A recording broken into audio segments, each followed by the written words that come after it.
Hello and welcome to Frankly Speaking, where we dive deep into regional headlines and speak with leading policymakers and business leaders. I'm Ali Itani, filling in for Katie Johnson. This week, we speak with Professor Nick Maynard, an Oxford surgeon who's volunteered in Gaza for 15 years with medical aid for Palestinians. Nearly 2 years into Israel's military campaign, we ask about Gaza's collapsing health system, the injuries seen on the ground, and whether international law is protecting medical workers. Are Israeli denials of famine and civilian targeting credible? Should surgeons speak out publicly or in court?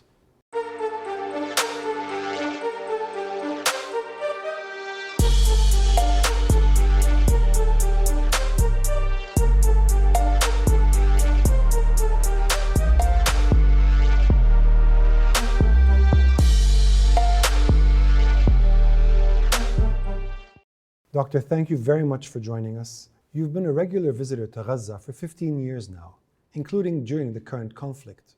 How would you describe Gaza's current health system and state of medical care?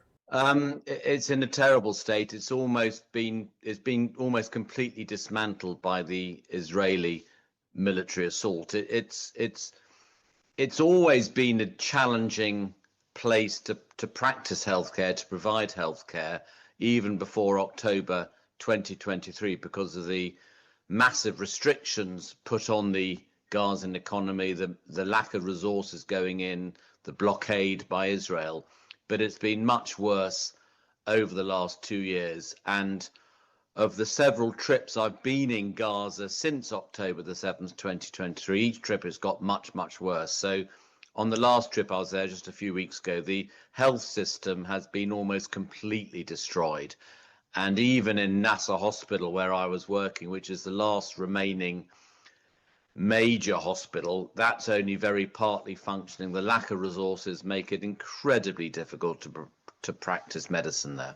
Well, you mentioned Nasser, so you volunteered there and Al-Aqsa, two hospitals that were struck by Israel. What were the conditions like? Terrible. I mean, every hospital's been struck by Israel. Every single hospital's been attacked by the Israeli military assault. Nasser's been attacked several times. The most recent attack was just after I left, and although they claimed they were attacking Hamas militants, they in fact bombed the roof of the intensive care unit, the roof of the operating theatre complex. So a significant part of Nasser Hospital has been destroyed. It's not fully functioning. The amount of work it's having to deal with, because all the other hospitals have been largely disabled, overwhelms the capacity of the hospital. The lack of resources is dire. So there are people dying who would have been saved if there had been enough resources in the hospital. So the situation is catastrophically bad. How acute was the shortage of resources and the dangers you faced? They're very acute, and each day you don't know whether you're going to have enough resources to treat patients the following day. The fuel to keep the hospital going has to be, it almost runs out every week. They have to get a new amount of fuel every week, and you never know whether you're going to get any fuel at the end of that week. So you don't know whether you'll be able to power the ventilators, the lights, the operating theatres, the incubators, the materials we use in the operating theatres, the gauze swabs, the sterile drapes, the sterile gowns, the sterile gloves. They're in extremely short supply. We often run out of all of those things, and you have to use other equipment to try and make up for the lack of sterile equipment. The instruments we use are failing, many of them. So you're having to do operations with sometimes very unfamiliar instruments. So it is dire, and you never know from day to day whether there's going to be enough equipment to treat patients the following day. As a surgeon with medical aid for Palestinians, how does it feel to be on standby for operating theater duty in a typical Gaza hospital? It's you never really get a chance to relax at all, because you never know when you'll be needed. You're living in the hospital, so you're effectively on duty 24 hours a day. and you could be woken up. If you do go to bed at night, you could be woken up any second to go and treat mass casualties. Every day we had mass casualties, sometimes 2 or 3 times a day. So there is no chance to relax. You have to rest when you can, but you don't know whether that'll be for 5 minutes or an hour or 2 hours. But it's important to stress that we're out there for several weeks at a time, and it's a very stressful environment. But of course, our amazing, inspirational Gazan colleagues have been living like this for 2 years, nearly 2 years. They've been living every second like this. So how they've coped with it is quite remarkable, really. Can you describe the type of injuries you've seen and dealt with in Gaza? Any single image or moment that still haunts you? Yeah, golly, I mean, I could spend hours telling you about moments that haunt me. I mean, in all my trips, I've been out there since October the 7th. They've all been full of terrible injuries. The first few trips, mainly explosive injuries from aerial bombardment or from artillery shells or from tank shells, but mainly explosive injuries with some gunshot wounds from the quadcopter drones. But my last trip, and I just returned a few weeks ago, my last trip, we saw a huge increase in gunshot wounds, and they were predominantly in young teenage males, 11, 12, 13, 14-year-olds, who were being shot at the Gaza Humanitarian Foundation food distribution points. I saw these gunshot wounds almost daily, and the narrative we were getting from the victims, from their families, and indeed from Gazan healthcare colleagues of mine who used to go to these food sites to get food for their own starving families. The narrative was identical, that these young teenage boys who were getting food for their starving families were being shot by Israeli soldiers. And these were terrible gunshot wounds. On my second or third day in Nasser, I had a 12-year-old on the operating table who died under our hands. We couldn't save his life because of the severity of his injuries for having been shot by an Israeli soldier. And we saw multiple gunshot wounds throughout my stay there. And what made it even worse was the clustering, the pattern of injuries we saw, that to the extent that we saw sometimes on some days only gunshot wounds to the head and neck, on some days only gunshot wounds to the chest or the abdomen the next day, or the next day the legs or the arms. And on one day we saw 4 young boys who all came in with gunshot wounds to the testicles. And the clustering of these injuries, the pattern of the gunshot wounds was so striking that it was beyond coincidence in our view. And this pattern we all recognized, all the surgeons, all the emergency doctors, seemed to us as if the Israeli soldiers were playing target practice. We're going to go for the head and neck today, we'll go for the chest tomorrow, and we'll go for the testicles on Saturday. That was how stark the pattern of strikes were. You saw catastrophic injuries and malnutrition, especially among children. Do they face consequent long-term complications? Yes, absolutely. And you mentioned in your earlier question, what will stick with me? And those gunshot wounds will, but also, as you quite rightly point out, the malnutrition I saw was just awful. Newborn babies dying of starvation, children dying of starvation, adults dying. And there were 2 children who I will never forget. Zainab, who was a 7-month-old girl who died because there was no formula feed. There was no infant formula feed to feed her at all in Nasser Hospital.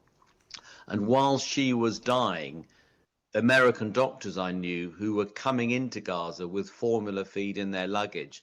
The formula feed was being taken out of their luggage by the Israeli border guards. Every single can of formula feed was removed, and those cans could have saved Zainab's life.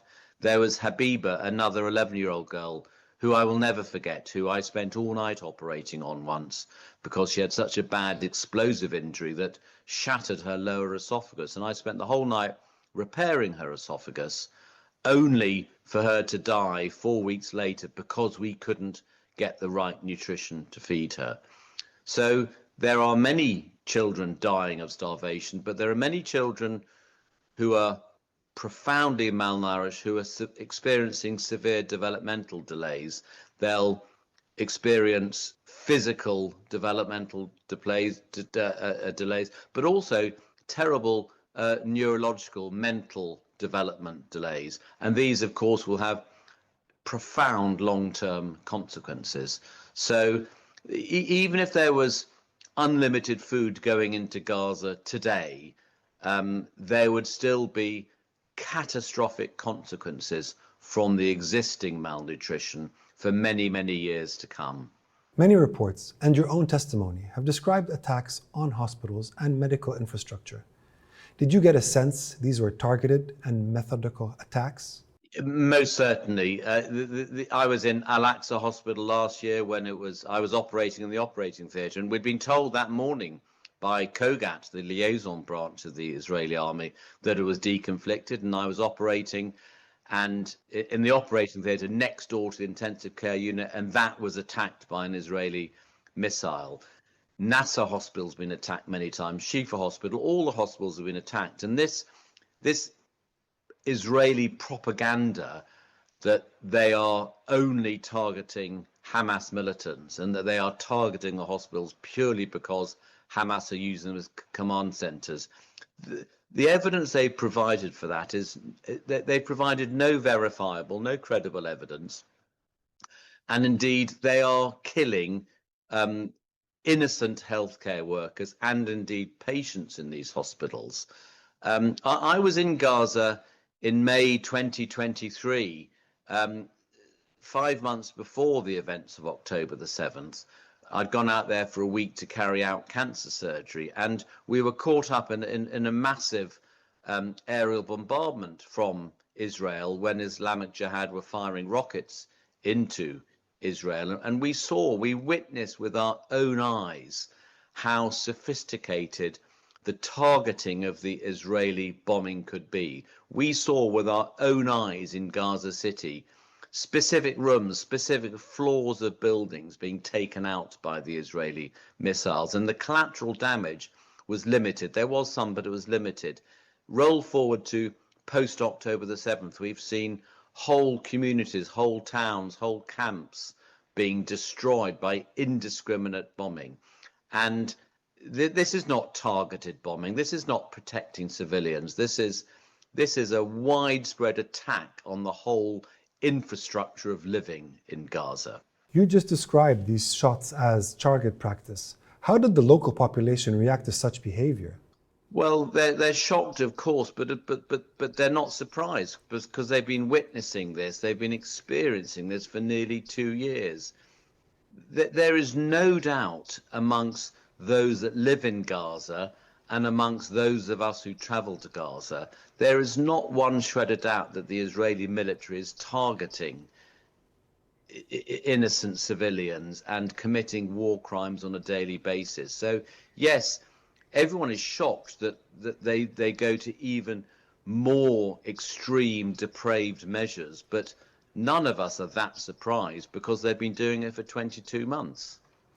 Israeli officials routinely deny accusations of famine-like conditions and targeting of civilians. What is your response to that? Well, they're lies, and I think that the world media need to call them out for these lies and not keep asking people like me or keep telling us in interviews that the Israelis claim this hasn't happened.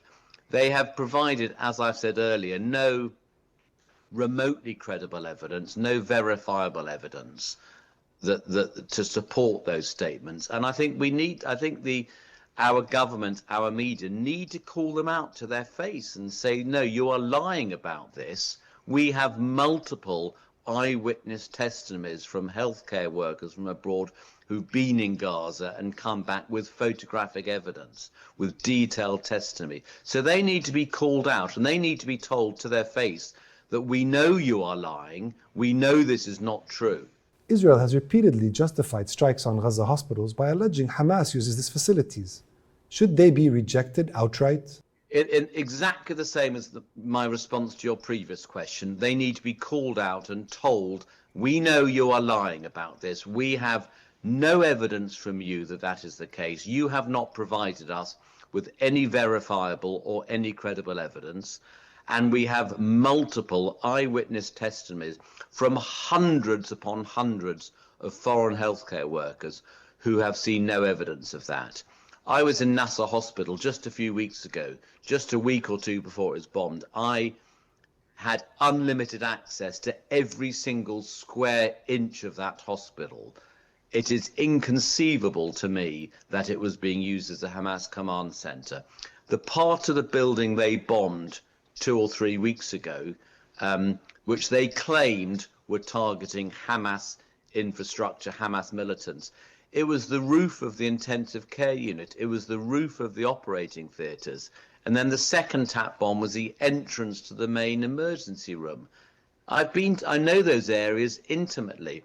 The fourth floor which they bombed was meters away from the area I was living in for a month.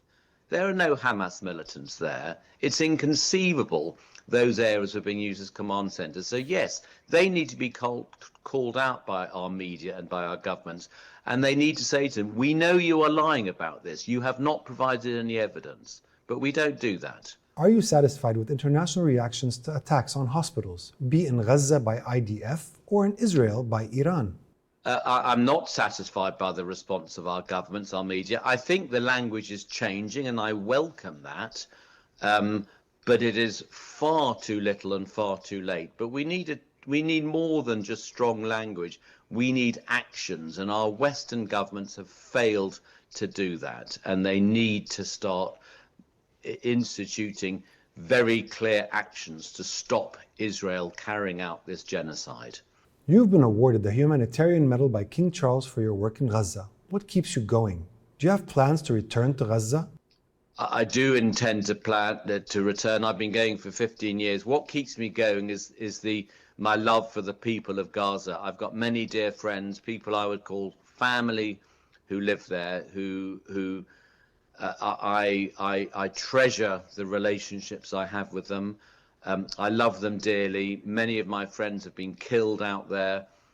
It is the Gazan people who are the most heroic, the most inspirational people I have ever met in my life. They all are, but particularly the healthcare workers who have been working in the most unspeakable conditions, with their lives being threatened every single day, but they go to work. They're there to save the lives of their fellow Gazans. So it's the people that will keep me going back, and absolutely I will return. After nearly 2 years of conflict, how are the medical workers in Gaza coping with lack of supplies, severe injuries, physical dangers, and psychological trauma? They're on their knees. I mean, they are mentally and physically exhausted. And you quite rightly talk about their mental trauma. It is severe. I come out of Gaza having had a month there, exhausted mentally, physically, emotionally, very distressed by what I've seen. But I get a chance to get out after a month and go home to my loved ones. They don't get that opportunity. They've been doing this for 22, 23 months now, and they are on their knees. They're all starving. They're all hungry. Many of them are chronically ill. Some of them have lost 20, 30, even 40 kilograms in weight. They are starving. Their families are living in tents, who have no food. So when they finish their shift, they go down to the GHF food distribution points to try and get food for their families. They are on their knees. I don't know how they cope. They are, as I said earlier, they are a remarkably inspirational people, but they carry on working against all the odds. They're truly remarkable. You've seen children with bullet wounds, dismembered bodies, and entire families uprooted. Do surgeons have a duty to mount media campaigns or testify in courts? I do, and I mean, I think people will vary in how much they're prepared to do. I think that the work we do in Gaza is clearly of great value in terms of any lies we may save.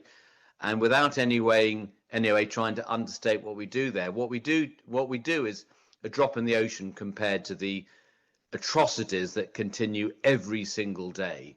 And arguably, our greater power is the advocacy to provide our eyewitness testimonies to the rest of the world. So I feel, and I've felt very strongly from a personal perspective, I have a duty to do that. And I think that in the absence of any journalists being allowed into Gaza, the only strong evidence coming out is that provided by healthcare workers such as me. So yes, I do believe we have a duty to share it and to tell the world what is going on, because our governments are not doing that, our media are not being allowed to do that, and even when they do get evidence, a lot of the Western media is simply not showing it either. So I think Gaza has been fundamentally let down by the Western media, is been fundamentally let down by our Western governments. And those of us who have had the privilege of going into Gaza to help, have a duty to share what we have seen so the world knows what is going on. You're tied to one of the world's top medical schools. Have you felt any pressure to stay silent or speak out? Have they failed Gaza's civilians? I think that academic institutions and medical institutions in my country, in the United Kingdom, and indeed around the Western world have failed Gaza. They've largely been silent. My hospital has actually been generous in allowing me time to go to Gaza, and for them I'm very grateful. But it is remarkable how academic and medical institutions have largely been silent over Gaza. And when one compares how they have responded, for example, to the war in Ukraine, what I perceive to be the double standards and the hypocrisy are extreme. So yes, it has been largely silence. I haven't had any undue pressure put on me to stop talking. But I do know many colleagues of mine around the country who have been under extreme pressure. So I think it's reprehensible, the double standards and the hypocrisy demonstrated by our academic and medical institutions in the United Kingdom. Have you been threatened or targeted because of your advocacy for Palestinians in international forums? No, I mean, I've had some letters written to me, some very vitriolic letters sent to my hospital. I've had a lot of abuse on social media, but nothing that has really bothered me, to be perfectly honest. And I think that, and certainly none of which will stop me, because I think sharing evidence, telling the world is hugely important. Can Gaza's healthcare system, physical infrastructure, medical personnel, and training systems be revived once the war is over? Yes, I mean, absolutely. I mean, you only have to look at the hospitals recover once the Israeli military stops assaulting them and moves on to another part of Gaza. Even Shifa Hospital, which has been almost completely destroyed, is now beginning to function again. Watching them rebuild parts of Nasser Hospital when it's attacked, they have the most remarkable ability to rebuild these structures. So yes, once there is a ceasefire, with the help of the rest of the world, they absolutely can rebuild it. But it's a mammoth task. And of course, the longer that Israel is allowed to carry on this destruction, the more difficult it will be to recover. But they have a remarkable ability to rebuild and recover. But they need to be given a chance, and they will need the support of the rest of the world. If you could speak directly to world leaders from a surgical table in Gaza's OT, what would you say to them? I would tell them, I would point out what is going on. I'm a humanitarian. I'm not a politician. I go there to help people, like the many hundreds of doctors and nurses who've been out there. But we have seen with our own eyes the most appalling, the most catastrophic war crimes being committed. The Gazan population is being destroyed, and the Western world, our Western governments, are allowing that to happen. You are all complicit in this. You are complicit because you are not stopping Israel doing this. And you need to listen to the evidence being given to you by people like me and other healthcare workers. You need to make a decision. Do you want to enjoy us? Do you want to believe us, those healthcare workers who are giving you eyewitness testimony and photographic evidence?